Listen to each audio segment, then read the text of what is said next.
Are the Falcons' recent roster moves gearing them up to take an offensive lineman in round one? We'll talk about that on today's Locked On Falcons. You are Locked On Falcons, your daily Atlanta Falcons podcast. Part of the Locked On Podcast Network, your team every day.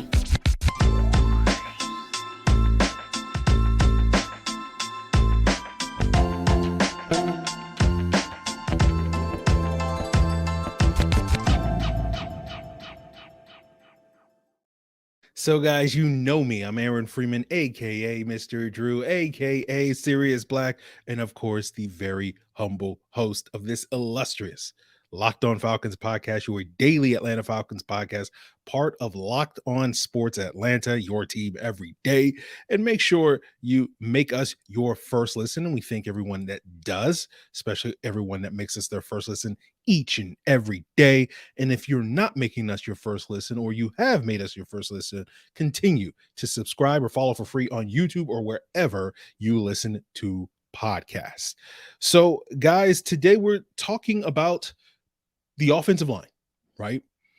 And later in the episode, we'll have some guests like Scott Kennedy and Kevin Knight to talk a little bit more about some players that they think the Falcons could target, later in the draft after round one, including a couple of offensive linemen.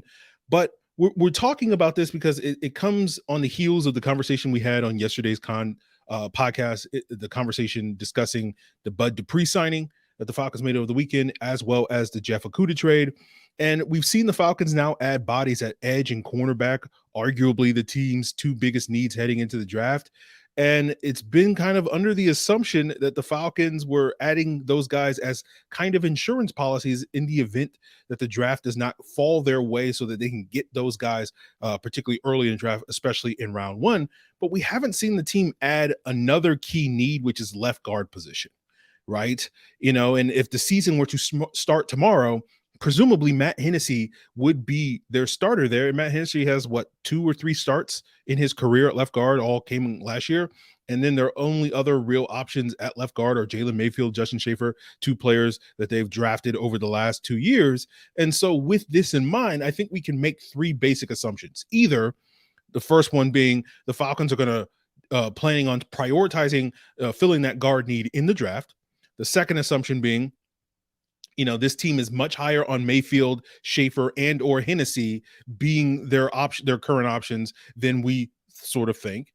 And then the third assumption would be, or conclusion would be, that they're planning on adding a veteran at that left guard position in order to compete for that spot with those guys that they already have in-house, and they just simply haven't done it yet. And the fact that, we've seen them make some recent moves the last couple of days may suggest that maybe that move is coming in the next couple of days between now and the draft. So we'll see, right?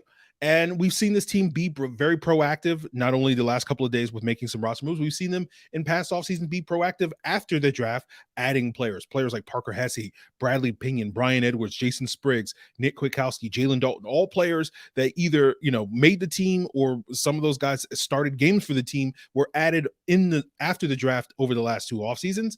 Now, when you look at the current free agent market at that left guard position, it's not particularly robust. You have Dalton Reisner of the Denver Broncos, Ode Abushi, formerly of whoever he played with last year. He's bounced around the league a lot, so I don't remember his most recent team. I last remember him with the Lions, so maybe that was the team. You have Roger Saffold, who looked like he was kind of washed up last year with the Buffalo Bills, but maybe the Falcons kicked the tires on that. So it's certainly an option for the Falcons. Now, again, going back to the other conclusion that the team may be higher on Mayfield, Schaefer, and or Hennessy than we think, that is certainly a possibility. We did watch offensive line coach Dwayne Ledford seemingly work miracles last year. So could he work another one? That's certainly possible. But, I think the downside of that is that Hennessy did get hurt multiple times last year, right? And so you're only as good as your depth on the offensive line. And so you're potentially a Matt Hennessy injury away from rolling with Jalen Mayfield, protecting, Desmond Ridder.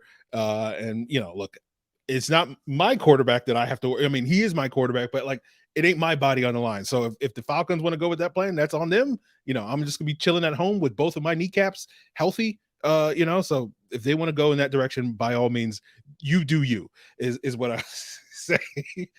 I'll just reap the consequences here on the podcast with the incredible content that we get to have, if that is the case. So I do think to me, the most likely conclusion is that the Falcons do plan to address this left guard hole in the draft. And we can look at sort of a website like ESPN Sports Analytics and look at a player like Peter Skoronski, the Northwestern offensive lineman. And according to them, there's like a 90% chance that he's going to be there at pick 8.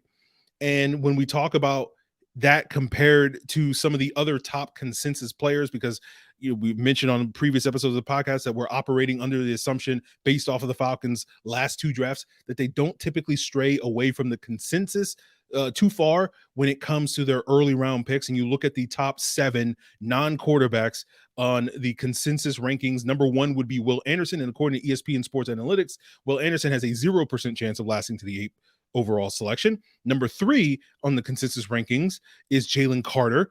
And he's about 55%. So basically a coin flip. The Georgia defensive tackle, Will Anderson being the pass rusher from Alabama.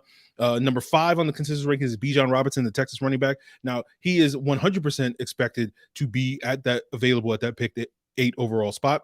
Then you move on to number 6 is Tyree Wilson, the pass rusher from Texas Tech. 20 to 25% chance that he's going to fall to 8. 7 is Christian Gonzalez, about a 55 to 60%, the Oregon corner there. Peter Skoronski is number 8, 90% chance that he's going to be available at pick 8. And then number 9 is Devin Witherspoon, the Illinois corner, about a 40 to 45% chance. So, these consensus rankings are based off of the draft boards, 19 draft boards that I've personally compiled. So that's where those rankings are coming from. And so I think those are kind of the guys that we're penciling in. I know other people think there's other options there, but I personally, there are, but like those are the most likely options for the Falcons at the top of the draft. And so with looking at those consensus rankings and then the various probabilities put forth by ESPN Sports Analytics about their chances, it does make the Okudah trade and the Dupree signings make a little bit more sense, right? If we are sitting here saying, okay, Tyree Wilson is the top option for this team, and there's only a 20 to 25% chance he's going to be available at the pick, that's why the Falcons go after and sign a player like Bud Dupree. And when you look at players like Christian Gonzalez or Devin Witherspoon, again, little more than a coin flip with Gonzalez, less than a coin flip with Devin Witherspoon in terms of their chances of being there at 8, and potentially if the Falcons only like one of those corners over the other one, that could lead to them feeling like, okay, we do need to go out there and get Jeff Okudah as an insurance policy in case the board doesn't fall their way. And so when you look at those consensus rankings, the only players you can really say are almost guaranteed to be available for the Falcons pick is Bijan Robinson, the Texas running back, or Peter Skoronski, the Northwestern offensive lineman, right? And we talked about the potential of trading back on yesterday's episode for Bijan Robinson and looking at that.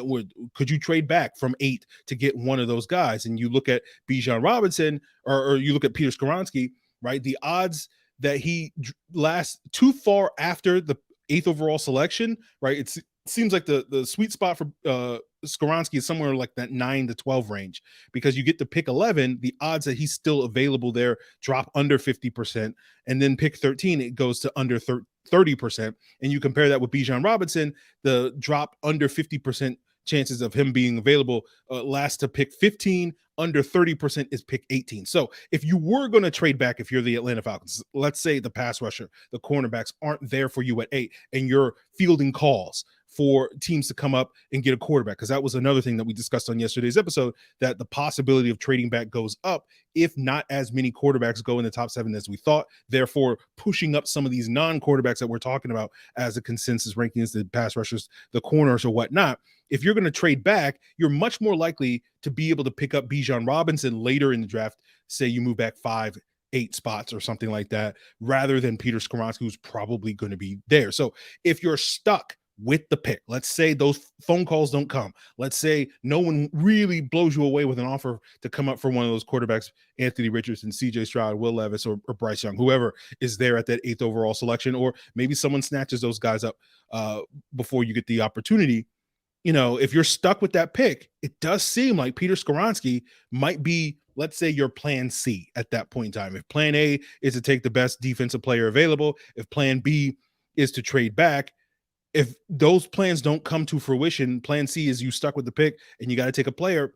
All right, Peter Skoronski seems to be the best case scenario and seems almost a certainty. And if you know Peter Skoronski, you feel 90% confident that Peter Skoronski is going to be there, why then do you need to go out there and sign a veteran left guard between now and the draft in that event? Because again, the analytics are telling us that it's almost a guarantee that he's going to be available at that 8th overall selection. So you can kind of wait and see and pull the trigger on Peter Skoronski under the assumption, whether you agree with this or not, that he's going to be a perennial Pro Bowl type of guard, and you're going to have him and Chris Lindstrom, and you're going to really solidify that offensive line. So that's something I think that we can start to really talk about and consider in the lead up to the draft. And so, if that doesn't happen and the draft falls a certain way, then again, you can still have the option of taking a guard later in the draft, or you can go out there and sign someone like Dalton Reisner after the draft or something along those lines. Now, the Falcons did sign somebody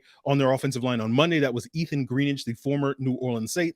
I don't think he's in the mix to push for that starting left guard spot. He's only played 15 career games, and really only 5 of them as an offensive lineman, the rest being on special teams. All of those games coming in 2020. He stepped in for an injured Ryan Ramczyk for a couple of snaps in a game when he was out with a concussion, especially against the Detroit Lions in that 2020 season. He has 47 career snaps in the regular season. So he's not really a guy I think the Falcons are penciling in as, oh, this guy's going to add to the competition at the left guard position. I think he's going to be competing for a depth role. He has experience in the preseason and in the regular season playing 4 out of the 5 offensive line positions, all except for the center position. So I really think he's being signed as another swing tackle option to push guys like Joshua Miles, Jermaine Ifedi, Tyler Vrabel, those types of guys. And unlike those guys, he does have that versatility that even if he doesn't necessarily win, the competition at the swing tackle, and again, assuming the Falcons don't add a swing tackle in the draft, Greenidge has that versatility to potentially push inside and also earn a roster spot as a guard as well. So that flexibility makes a ton of sense for him. And so we'll see how that all turns out for him. And we'll see what happens with the Falcons in terms of their round 1. And, before we move the conversation forward on today's Locked On Falcons, I do want to say that ESPN analytics is not necessarily the end all be all. We're just using them as a tool to illustrate the point of, what are the chances that certain players could be there. All we're doing on this podcast is guessing, guys, when it comes to what the Falcons will do on the draft.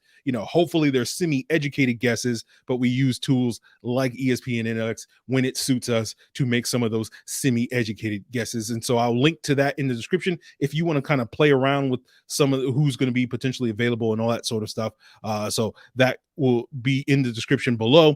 But coming up on today's Locked On Falcons, we're going to continue our conversation with Scott Kennedy, and you can find his work on YouTube as well as under Scout Kennedy on Twitter. And we've already talked with Scott last week about the team's first round options in lieu of the Okudah trade last week. But Scott also has a lot to say about the Falcons' need at the left guard position as well as the rest of the offensive line. And we'll talk about some other options for the Falcons later in the draft to shore up those positions. And I also want to give you guys a heads up.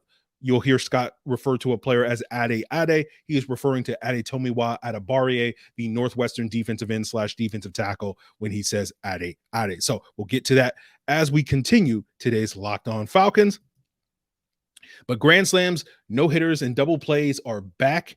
And there's no better place to get in on the MLB action than with FanDuel, America's #1 sportsbook, because new customers get a no sweat first bet up to $1,000. That means you get bonus bets back if your first bet doesn't win. All you got to do is go to FanDuel.com/lockedon and sign up to claim your no sweat first bet. And whether you want to bet the spread, the money line, you can do whatever you want. Bet a little, win a lot with a parlay. FanDuel has a great parlay builder, so you can combine bets on who's going to get a hit, who's going to hit a homer, who's going to, get an RBI. So the next time Austin Riley or Matt Olson goes yard again, you can cheer even louder because you won some money. So don't miss your chance to get your no sweat first bet up to $1,000 in bonus bets when you join FanDuel today. Head to FanDuel.com/lockedon to sign up. FanDuel, an official partner of the MLB. Are there any other players or positions that you're eyeing on in round 2? There's so many of them, Aaron. It just depends on how the board's going to fall. Does Ade Ade, the defensive lineman from Northwestern, who runs a 4.49, I think he broke 4.5 at 280 pounds in the combine, which Also helps to describe why there are more injuries and concussions in the modern game, because you've got 280-pound men running 4.4s and colliding, and the brain hasn't kept up. It's a dangerous game. But you know what? If I need to get after the quarterback, he's 6'1" and change, 280 pounds. He's kind of in that tweener mold, which could push him down into the second. But I say use that as an advantage, Aaron. He's bigger and stronger than most edge guys and most defensive ends, and he's way too quick if I move him inside when I'm playing, in pass rushing situations. I see versatility. I don't see limitations. So, Northwestern kid with those type of measurables, I'm a fan. And I know his teammates down at the Senior Bowl were fans too, and except having to go against him all the time, because the offensive linemen voted him the best defensive lineman there. They got to vote for their opposite numbers, which was kind of cool. Jim Nagy does a good job down there in Mobile. Yeah. Now, you talk a little bit about the offensive line. Do you feel like that's another position that you could see the Falcons addressing around two? If there's one hole right now on the team, I might say the biggest hole left on this team with all the work that they've done is left guard. So does this move are we starting to talk more about having an offensive lineman at number 8? It's something we've talked about before, turning a strength into a superpower. Most of these guys that could play left tackle in the near future can also play guard. Could play guard for a year or two and then get out from under Jake Matthews' contract, see what he's got left in the tank. You've got Caleb McGarry again for a while, but 2-3 years with a guy like Peter Skoronski could be okay. Broderick Jones would be okay. For a pure tackle, Jalen Duncan out of Maryland is a guy I love. If he is around in the 70s and the Falcons are able to get him, it's a freaking steal. Then you've got your backup. You can swing him both sides, right or left. At that guard position, Aaron, I take Steve Avila a lot out of TCU. I think he's a plug-and-play starter at left guard. I think that really is the only real hole left on the team as far as I'm concerned. There's places you can upgrade naturally. You can always do that. But the real question mark still left on this team is left guard. Is it going to be Jalen Mayfield or Matt Hennessy? I liked Eli Wilkinson better than both those guys when he was healthy, but he's gone now. Yeah. I'm curious. What are your thoughts on the center position? You talked about the potential to upgrade. Is that a position that you would be willing to spend an early round pick to potentially upgrade? I would love a guy that had the versatility to go guard center, and then maybe takes one of those two positions if he doesn't win one. Drew Dahlman took his lumps the first half of the season. The last 4 games or so, I saw a switch. I saw him turn around where I thought he was a bottom third center to an average center. Well, you might not have plus players at every single position, especially not this Atlanta Falcons team. And if you could take what they've had at center the previous 24 games to the last 4 or 5 games and carry that over to his third season, then Drew Dahlman, I thought, was okay. I don't think he was spectacular. I think he was good enough that I don't necessarily have to worry about the position as much. And I like the idea of having him and Hennessy and keep battling at it. Mayfield Hennessy scares the crap out of me at left guard. That one scares me. So if I could get a guy that had some versatility to play some center, yes, I would like to keep pushing Drew Dahlman. Yes, I need a left guard that can come in and play right away. Yeah. Avila does fit that bill. He did spend a couple of years at TCU playing center before moving to left guard this past year. So certainly has that center guard versatility. Anybody else for you, Scott, in round 2? How about John Michael Schmitz? You were talking center. The Minnesota kid, he was a Senior Bowl guy as well. If he's sitting around at 44, and he might be, I still have this feeling, and I hate using the exception to the rule as a reason. Well, what about this guy? If Cole Strange can go in the first round, John Michael Schmitz can go in the first round. Tippmann from Wisconsin can go in the first round. So would I be willing to use a premium pick like number 44 on my center with a plug and play guy? Yes, I just don't think you have to. I'd rather go more of a straight guard in that spot, or if I'm going interior offensive line.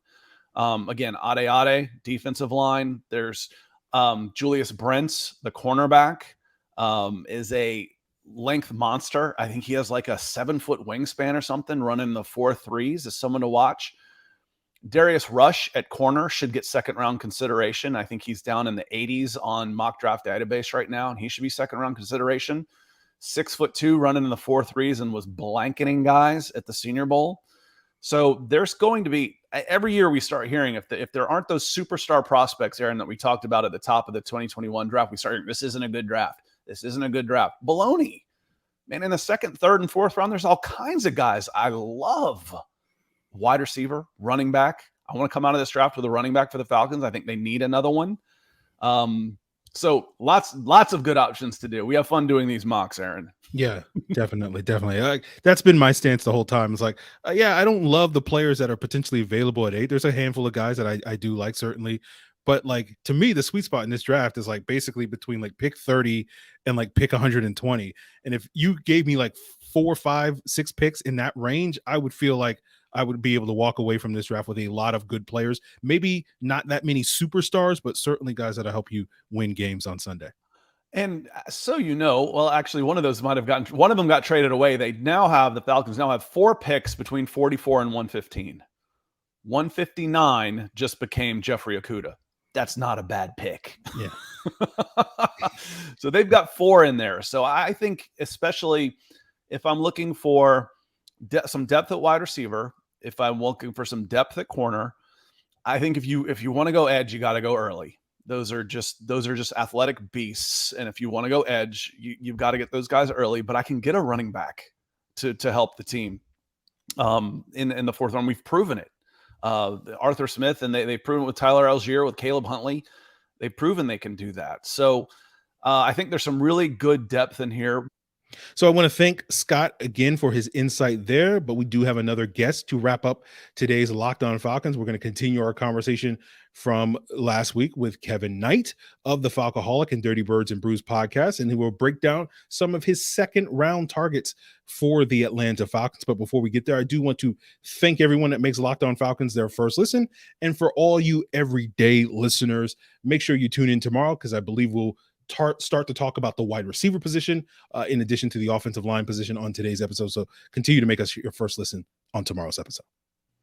So I'm here with Kevin Knight of the Falcoholic and the Dirty Birds and Brews podcast, and we're talking about some potential second round options for the Falcons at pick 44 in this upcoming 2023 draft. And Kevin, who are some of the names that you have circled on your own personal wish list of potential Falcons targets?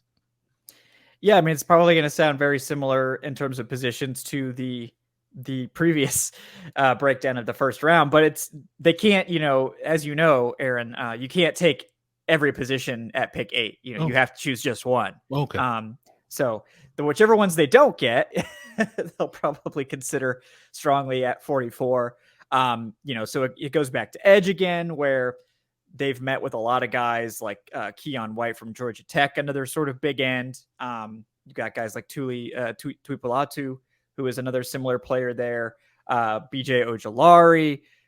This is a super deep edge class, and there's a lot of guys that I think are going to be on the board there still, just because there's no way that the NFL is going to draft that many edge rushers in the first round. So you're going to have probably some pretty enticing options at edge there. The same goes for cornerback, where you could have guys like Keely Ringo potentially still there.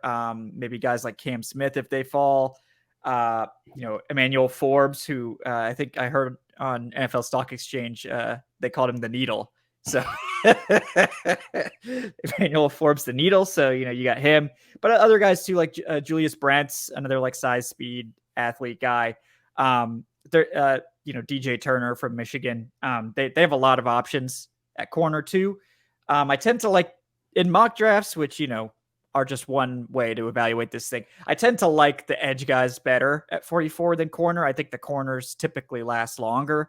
And so if you don't get an edge at 8, I feel like getting an edge at 44 is probably the way they're going to go. But, it could change. And then of course the sort of the dark horse one there's 2. Some people would say wide receiver. I generally don't love the wide receivers at 44. I don't think it's great. I don't think this is a great wide receiver class at the top. So I typically prefer to wait there, but there are definitely guys like Cedric Tillman, if you like him that much in that range. I know there's some Jalen Hyatt lovers out there. Personally, I don't really think it's a fit for the Falcons. He doesn't block, Aaron, so that takes him off the board, and you know that. So I do really like Marvin Mims. So like if they love Marvin Mims, he's not going to be there in the third round. So they might have to do something like that. But offensive line is the other one. We got your boy Cody Mock, right? I think he's someone that makes a ton of sense.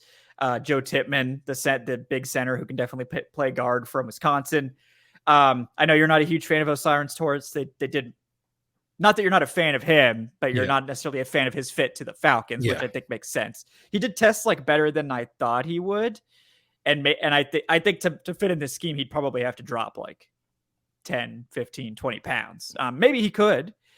He is a really good player, but you're asking a lot of a guy to drastically change their playing weight. So, that group, John Michael Schmidt's probably not going to last that long. So, but I think those other guys, I think you could get a really good offensive lineman. And considering that they haven't really done anything at left guard, that might be more of a possibility than a lot of people are thinking.